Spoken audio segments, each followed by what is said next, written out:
सभी शिक्षक बंधुओं को मेरा प्यार भरा नमस्कार। और आपने देखना शुरू कर दिया है सोनल कंप्यूटर्स को, इसके लिए भी आपका बहुत बहुत आभार। दोस्तों, आपको बता दें कि अभी 4-5 दिन पहले बिहार गवर्नमेंट के द्वारा नियमावली जारी कर दी गई है और इस नियमावली में ट्रांसफ़र नीति को फोकस किया गया है और इससे बहुत सारे शिक्षकों में मायूसी भी हुई है।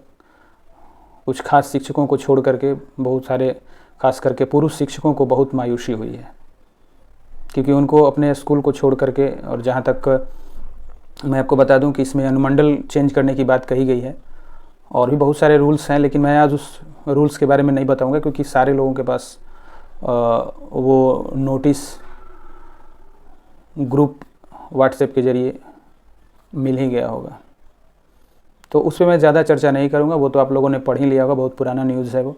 हम आज बात करेंगे कि चूँकि आपको पता है कि इसमें बीपीएससी टीचर वालों को और सक्षमता पर ये जो परीक्षा पास हैं उनके तबादले के लिए नीति बनाई गई है। तो बीपीएससी वाले तो खैर अपने कैडर में हैं ही, बात हमेशा चलती रहती है कि सक्षमता परीक्षा जो पास हैं, जिनको कि आज के डेट में एक्सक्लूसिव टीचर या विशिष्ट ये शिक्षक कहा जाता है, तो उनको ज्वाइन करना चाहिए कि नहीं करना चाहिए, या उनको नियोजित शिक्षक ही बना रहना चाहिए। ये बहुत ये बड़ी चर्चा का विषय है और अभी तक लोगों को ये कंफर्म पता नहीं हो पाया है कि आखिर मतलब हमें करना क्या चाहिए। तो आज मैं पूरे वीडियो में यही चर्चा करूँगा कि कौन सा जॉब आपके लिए फ़ायदेमंद होगा, यानी कि आपको नियोजित शिक्षक बने रहना फ़ायदेमंद होगा या विशिष्ट शिक्षक के रूप में कहीं दूसरे जगह जा कर के आपको योगदान करना आवश्यक होगा। तो ये इसी मुद्दे पर हम इस पूरे वीडियो में चर्चा करेंगे और आपको स्पष्ट कर देंगे वीडियो के अंत तक कि आपके लिए क्या फ़ायदेमंद है। तो अगर आप चाहते हैं कि ये वीडियो देख करके आपको थोड़ी सी तसल्ली हो तो काइंडली मेरे चैनल को भी सब्सक्राइब कर दे ताकि मेरे को भी तसल्ली हो, और वीडियो को पूरा ज़रूर देखिएगा। मैंने इसमें एक कैलकुलेशन के ज़रिए आपको समझाने का प्रयास किया है कि आपको विशिष्ट शिक्षक यानी एक्सक्लूसिव टीचर बनना चाहिए या आप जहाँ पे भी हैं वहीं पे रहना चाहिए। अभी आमतौर पे शिक्षकों के लिए बहुत ऊहापोह की स्थिति है, तो इसीलिए इस वीडियो का आपके लिए देखना बहुत ही ज़रूरी है। तो आइए फटाफट हम आपको बताते हैं अपने सिस्टम पे कि एक कैलकुलेशन के ज़रिए कि कैसे आपको मतलब कौन सा पोस्ट ज्वाइन करना चाहिए, ये इस वीडियो में मैं आपको तो चलिए सबसे पहले हम बात कर लेते हैं नियोजित टीचर्स के बारे में। तो मान लीजिए कि आज की तिथि में किसी नियोजित जो शिक्षक है उनका बेसिक शिक्षक 28,660 रुपये है, मतलब एज एग्जाम्पल के तौर पे मैं आपको बता रहा हूँ। तो इनकी जो कुल ग्रॉस सैलरी है आज की तिथि में वो बनती है ये 45,710 रुपये।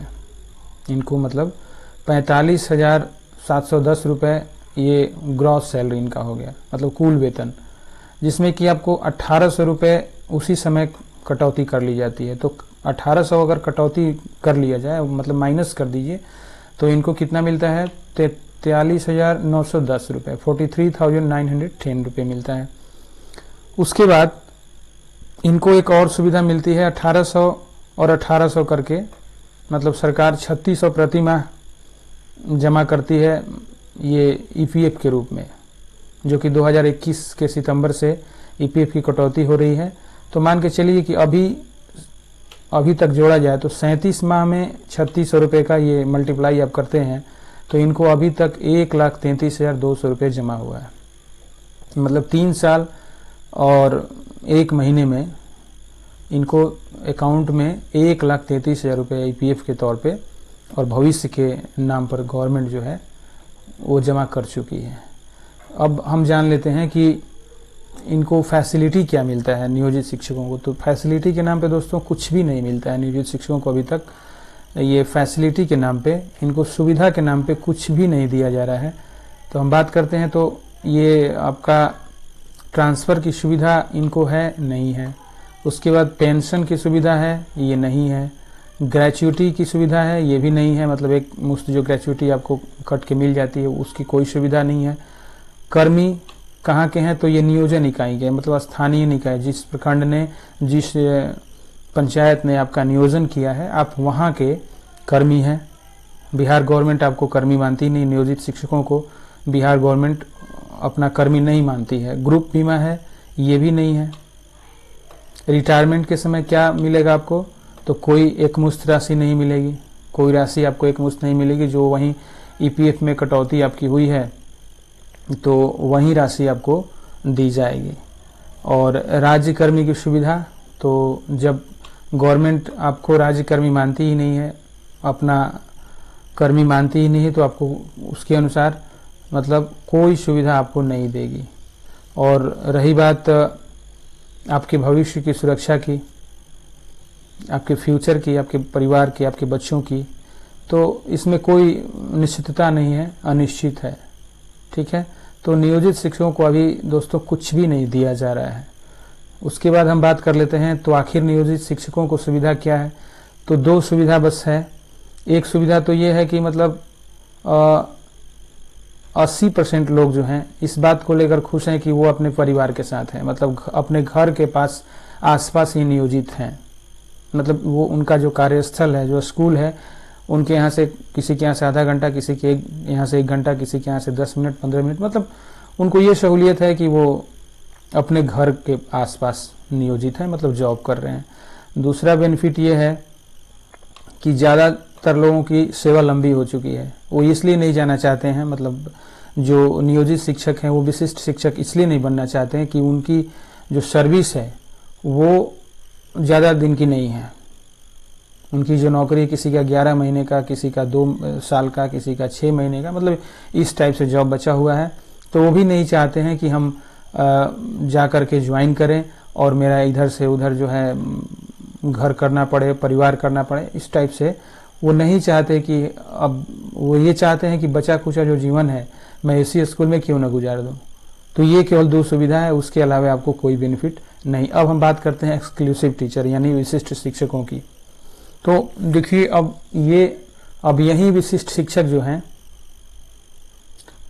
यही नियोजित शिक्षक सक्षमता परीक्षा पास करने के बाद विशिष्ट शिक्षक कहलाएंगे, आपको पता होना चाहिए। तो इनका अब मूल वेतन हो जाएगा 28,980 रुपये, यानी 320 रुपये मूल वेतन में आपका ज्वाइनिंग के समय बढ़ जाएगा अभी के पुराने वेतनमान से। तथा कुल जो ग्रॉस सैलरी होगी आज की तिथि में वो 46,209 रुपये हो जाएगी, 46,209 रुपये। और वर्तमान में अब इनको ये ईपीएफ का लाभ तो नहीं मिलेगा, ये आ जाएंगे एनपीएस के दायरे में। ठीक है, यानी नेशनल ये पेंशन स्कीम के दायरे में आ जाएंगे, इन पे लागू हो जाएगा। और इनके एनपीएस मद में 43,000 ये माफ कीजिएगा, ये 4,347 रुपीज़ की कटौती हो जाएगी। तो इस प्रकार से कटौती होने के बाद अगर कैश इन हैंड, मतलब इनके अकाउंट में जो पेमेंट आएगा, जो ये इनका हुआ वो 41,862, तो ज़्यादा वेतन में तो कोई अंतर नहीं है। ठीक है, लेकिन अब एनपीएस में आपका तो कटौती हो ही जाएगा, उसके बाद गवर्नमेंट का अंशदान होगा 5,651 रुपये। अर्थात आपको एनपीएस में अगर टोटल देखा जाए तो टोटल ऐड करके आपका होता है 9,998 रुपये, लगभग 10,000 रुपये इनको जो है हर साल एनपीएस के रूप में कट जाएगा। तो इसका फ़ायदा ये होगा कि मतलब जो राशि आपका 13 साल में, आपका 37 महीने यानी 3 साल 1 महीने में जमा हुई थी नियोजित शिक्षकों के लिए, तो इनका जो है ये 13 महीने में ही जमा हो जाएगा। आपको जो 1,33,000 लगभग की रकम मैंने बताया था, तो इनका एनपीएस अगर कटेगा तो इनका 13 माह में ही उतने से ज़्यादा का मतलब ये राशि जो है जमा हो जाएगा। तो ये बेनिफिट है। उसके बाद हम देखते हैं कि इनको सुविधा क्या मिलेगी। तो सुविधा के नाम पे इनको एवरीथिंग दिया जाएगा एक्सक्लूसिव टीचर को। सबसे पहली सुविधा ये है कि आप ट्रांसफ़र की सुविधा अगर हम देख लें तो संपूर्ण बिहार में कहीं भी एक बार ट्रांसफ़र होगा, आपको पता भी होना चाहिए, नियमावली में आपने पढ़ा भी होगा कि आपका ये 5 साल के बाद आपका ट्रांसफ़र हमेशा होगा। ठीक है, 5 साल के बाद आपका हमेशा ट्रांसफ़र होते रहेगा। एक बार जहाँ पे जाइएगा उसके बाद आपको 5 सालों के बाद फिर से ट्रांसफ़र होगा। तो ट्रांसफ़र की सुविधा वो संपूर्ण बिहार में कहीं भी है। पेंशन अभी तो तत्काल आपको एनपीएस का लाभ दिया जाएगा। भविष्य में जो है ये जो यूपीएस है, यूनिफाइड पेंशन स्कीम, जो जिसके बारे में आपने सुना भी होगा, ये भी लागू हो सकती है आप पे। लेकिन अभी तो फिलहाल आपको एनपीएस का लाभ मिलना ही मिलना तय है। ग्रेच्युइटी भी आपको दी जाएगी। ठीक है, कर्मी यानी आप बिहार सरकार के कर्मी हो जाएंगे, जिसके बाद आपको एक और लाभ मिलेगा, चिकित्सा सुविधा लाभ मिलेगा आपको। अभी तक आपको चिकित्सा सुविधा आपको लाभ नहीं दिया जाता है नियोजित शिक्षकों को, चूँकि राज्यकर्मी माना ही नहीं जाता है। तो अभी आपको चिकित्सा ये सुविधा का लाभ मिलेगा। उसके बाद ग्रुप बीमा भी की जाएगी। उसके बाद रिटायरमेंट के समय राज्यकर्मी को मिलने वाले जो बेनिफिट हैं वो सारे आपको मिलने वाले हैं। और राज्यकर्मी की सुविधा तो सभी सुविधाएं आपको, जो भी राज्य सरकार अपने कर्मचारियों को देती है बिहार के किसी भी डिपार्टमेंट को, तो वो सारी सुविधाएं, जैसा कि नियोजित शिक्षकों को ये नहीं मिलती है, तो वो मिलेगी। भविष्य की सुरक्षा लगभग हो जाती है। मतलब इसमें आप सक्षमता परीक्षा पास करने के बाद आप विशिष्ट शिक्षक बन गए तो मान के चलिए कि भविष्य के नाम पर आपकी सुरक्षा हो जाती है। तो इसमें आपको दिख सकते हैं कि ये एक्सक्लूसिव टीचर यानी विशिष्ट शिक्षक बनने में आपको बेनिफिट ही बेनिफिट है। तो आखिर कमी क्या है, मतलब विशिष्ट शिक्षक बनने से लोग कतरा क्यों रहे हैं? तो देखिए, विशिष्ट शिक्षक के रूप में पदस्थापना होने पर 60% लोग 15 से 20 किलोमीटर पर और 20% लोग 8 से 15 किलोमीटर पर तथा शेष 20% 60 से 70 किलोमीटर की दूरी पर पदस्थापित हो जाएंगे। ऐसी पॉसिबिलिटी है। अभी इसको 100% नहीं माना जा सकता है, क्योंकि अभी तो लोग जो है बहुत सारे लोगों से मिल भी रहे हैं कि मतलब इस नियमावली में कुछ संशोधन आमूल चूल किया जाए। लेकिन ऐसी मतलब संभावना है कि 60% लोग जो है 15 से 20 किलोमीटर पर और 20% लोग यानी महिला, दिव्यांग और बहुत सारे जो लोग हैं जिनको रखा गया है, मतलब सहूलियत दी गई है, वो 8 से 15 किलोमीटर पर, तथा शेष जो 20% बचेंगे उनकी 60 से 70 किलोमीटर दूर भी पदस्थापना हो सकती है।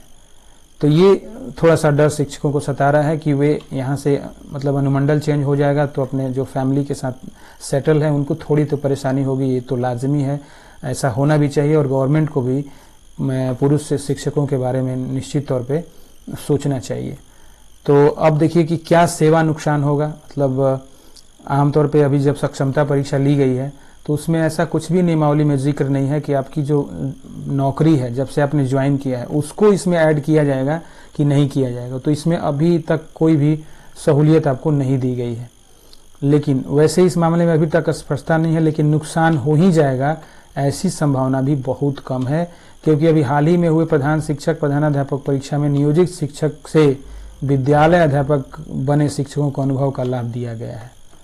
तो ऐसा भी नहीं है, मतलब आपने उदाहरण देखा भी कि जो भी नियोजित शिक्षक हैं वो बीपीएससी शिक्षक क्वालिफाई कर गए तो उनको प्रभार दे दिया गया प्रधानाध्यापक का, हाई स्कूल में, मिडिल स्कूल में, प्राइमरी स्कूल में। तो ये तो आपके सामने है। तो इसीलिए अब इस आधार पर कि मतलब आपके सेवा का लाभ दिया जाएगा नहीं दिया जाएगा, ये तो बाद का चीज़ है। आपके अच्छे काम से खुश होकर के गवर्नमेंट कुछ भी कर सकती है, या चुनाव आएगा तो कुछ भी गवर्नमेंट कर सकती है, ये भी हो सकता है वोटरों को लुभाने के लिए। तो इसीलिए आप मान के चलिए कि भविष्य में अनुभव के आधार पर पदोन्नति भी दिया जा सकता है और अब फैसला आपके हाथों में है। तो मैंने ये आपको बता दिया ये करके कि कौन से पोस्ट को आपको ज्वाइन करना चाहिए, नियोजित शिक्षक बने रहना चाहिए कि आपको ये दूसरे शिक्षक के विशिष्ट शिक्षक के रूप में ज्वाइन कर लेना चाहिए। ये मैं आपको नहीं कहूँगा, ये फैसला आपको करना है, ये मुझे फैसला नहीं करना है। तो उम्मीद करता हूँ कि ये वीडियो आपको बहुत पसंद आया होगा। तो मेरे चैनल को सब्सक्राइब भी कर देंगे और अपने शिक्षक मित्रों को भी ये ज़रूर शेयर कर देंगे।